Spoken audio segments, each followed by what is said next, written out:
બધા દારૂ પી રહ્યા છો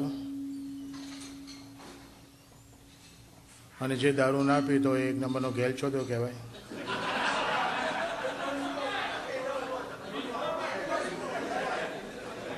મેં તો ઇંગ્લિશમાં એક જગ્યાએ વાક્ય વાંચેલું ઇંગ્લિશમાં કે never trust a person who don't drink.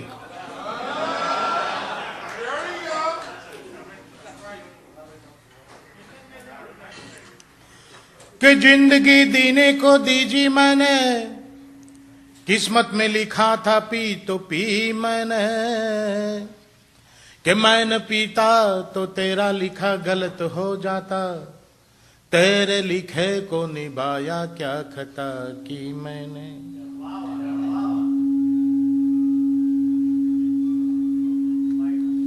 આમાં આ સ્પીકર છે ને, આ સ્પીકર પેલું અને આગળ લઈ દે, માઇકની પાછળ છે ને, જે લોકોને મોબાઈલ ફોન અહીંયા હોય બધા ઓલવી નાખજો. મોબાઈલ ફોન આવ્યા પછી સૌથી વધારે પથ્થર ચોદાઈ છે પુરુષોની.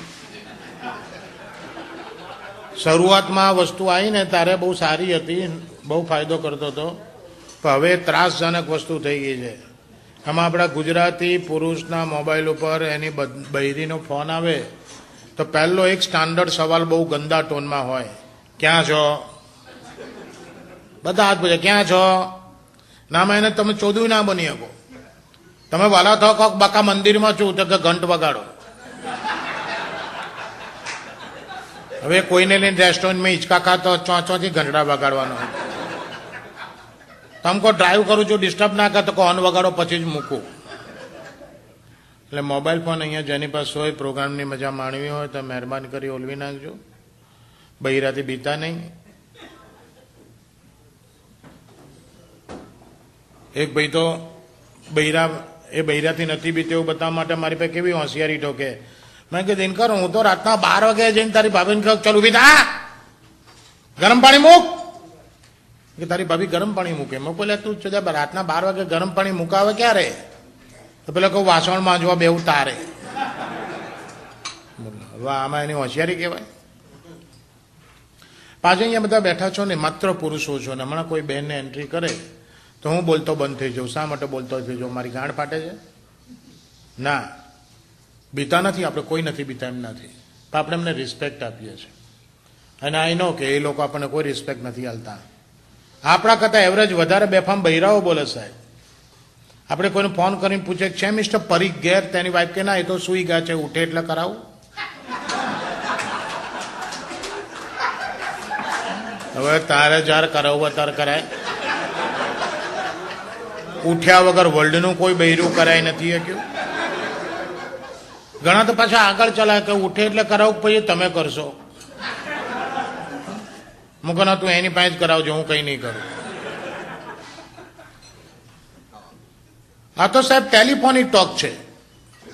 તમારે જાહેરમાં બૈરાઓને ખરાબ બોલતા સાંભળવાનું તો ઉત્તરાયણ કરવા અમદાવાદ આવજો.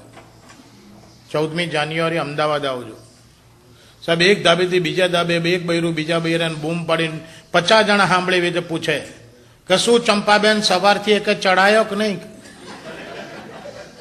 પતંગ ના બોલે. પેલી સામે પાછી કહેલી કાંથી ચડાવું? 2 કલાકથી તાર ભાઈ પકડાય કરે. પેલી પતંગ ના બોલે ને આ ફિરકો ના બોલે. હાન પડે પાછા વાતો કરે કે બપોર તો તારા ભાઈનું માણમાણ ઓછું થયું અને પાછળ વાળો ખેંચી ગયો. રામ બરાબર આખા દાડામાં પતંગ દોરાક ફિરકો બોલતા હોય. હવે આમાં આપણે એમને રિસ્પેક્ટ આપીએ. બૈરાઓમાં પ્રોબ્લેમ શું છે કે લોકો ઉતાવળમાં અધૂરું બોલે છે. એ અધૂરું બોલે છે એમાં મિસઅન્ડરસ્ટેન્ડિંગ બહુ થાય છે. એક બેન દરજીની દુકાન જઈને કે મેરે દરજી આ વખતે તમારો ચણિયો બગાડ્યો. કે આ વખતે તમારો ચણિયો બગાડ્યો. દરજીઓ હોશિયાર એ કે બેન તમે કાયમ આવીને ઉતાવળમાં ઊભા કરાવો પછી એવું જ થાય.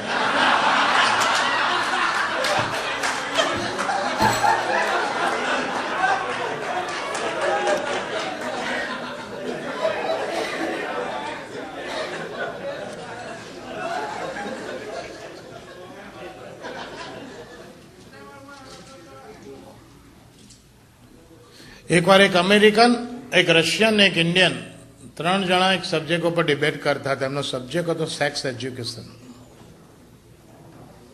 તો પેલો રશિયન કે અમારા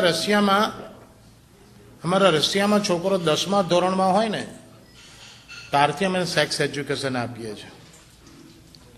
પેલો અમેરિકન કે અમારા અમેરિકામાં તો છોકરો 8મા ધોરણમાં હોય ને 8th સ્ટાન્ડર્ડમાં ત્યારથી એને સેક્સ એજ્યુકેશન આપીએ છીએ. અને બંને જણા કે ઇન્ડિયામાં સેક્સ એજ્યુકેશન છે જ નહીં, સેક્સ એજ્યુકેશનના નામે ઇન્ડિયા ઇઝ 0.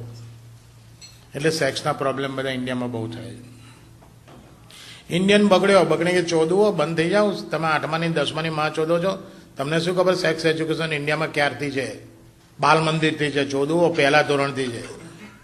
અને એ બેઠેલા બધા ગુજરાતી ભણેલા હશો, તમને ખબર હશે આપણે નાના હોઈએ બાલ મંદિરમાં પહેલા સ્ટાન્ડર્ડમાં હોઈએ તો આપણને ઇનિશિયલી શું શીખવાડવામાં આવે? 2 જ વસ્તુ પહેલાં શીખવાડવામાં આવે. 1 થી 100 સુધી આંક, જેને બારાખડી કહે, બીજો કક્કો શીખવાડવામાં આવે. કક્કામાં 2 પાર્ટ હોય, એક સ્વર અને બીજું વ્યંજન. એમાં વ્યંજન એટલે ક ખ ગ ઘ ટ ઠ ડ ઢ પ પ બ ભ ત ત દ ધ ણ ય ર લ વ શ એ બધા વ્યંજન કહેવાય.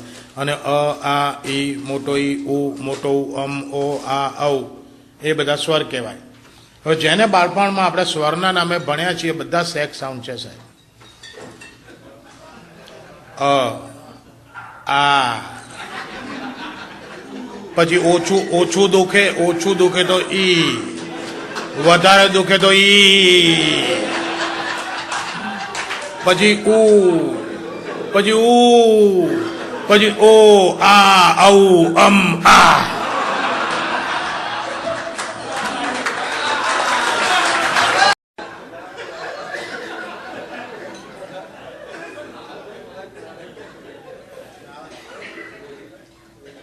થોડું વોલ્યુમ ઓછું કરજો ને, હજી થોડું હમિંગ આવે છે. ના મને પેલું હમિંગ આવે છે એટલે. હેલો. એક બેનનું નાક આવડું મોટું થઈ ગયું, બેલ પેપર મરચા જેવડું. તેને બીજી બેન પણ કહે હા તાર નાકે શું થયું? હરીસમ જોતો કરી કેવડું નાક થઈ ગયું, શું થયું? શું રહેવા દે તાર ભાઈ તો ગઈકાલે બોમ્બે ક્લબમાંથી એટલું બધું પીને આવ્યા કે એમને પથારી સમજણ ના પડ્યું કેમની હોતી જવું. તો કે નીચે ગાલવાની જગ્યા નસ્કોરામ ગોદા મારવા માંડ્યા. પેલી કે ચોદું ના બને કે નસ્કોરામ ગાલું તો કઈ બોલી નહીં. પેલી કે બોલું કાંથી લકોટા મોડામાં હતા. બોલવા જાવ બચકું ભરાઈ જાય. બૈરાઓને જે મશીન નીચે આપેલું છે ને એ મશીન પહેલા નીચે નહોતું. પહેલા મશીન અહીંયા હતું બગલમાં. બધા બૈરા ભગવાન પાસે કે ભગવાન આવી ફાઇન વસ્તુ અહીંયા પાય. ભગવાન કે શું તકલીફ છે? શું તકલીફ નથી અમને પૂછો. અમે કોઈને આવજો કહીએ દેખાઈ જાય.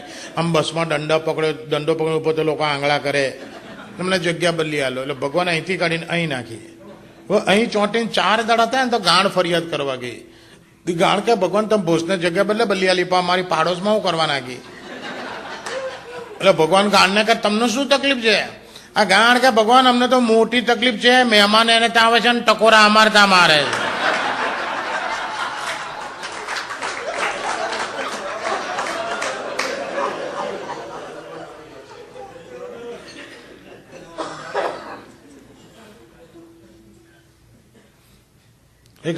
એક સરદારજી બોમ્બે ગયા. જોઈને કે રાણ બતાવો. રંડી બજારમાં ગયા કે માલ દિખાઓ. 10 રાણો ઉભી રાખી દીધી પેલા. सरदार बदन भाव पूछो मंडे का इसका कितना है? इसका 25, इसका 50, इसका 100, इसका 250, इसका 500, इसका 1000. सरदार जी 1000 वाली क्या ले गया.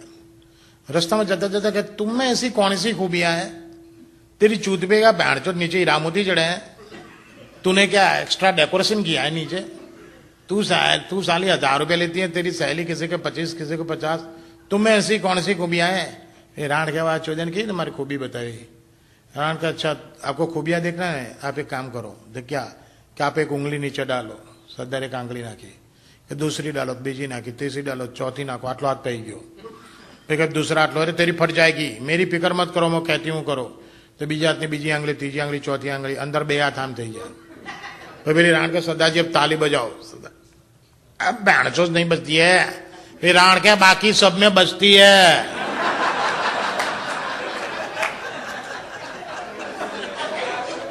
ये नहीं बचती है, इसका 1000 है.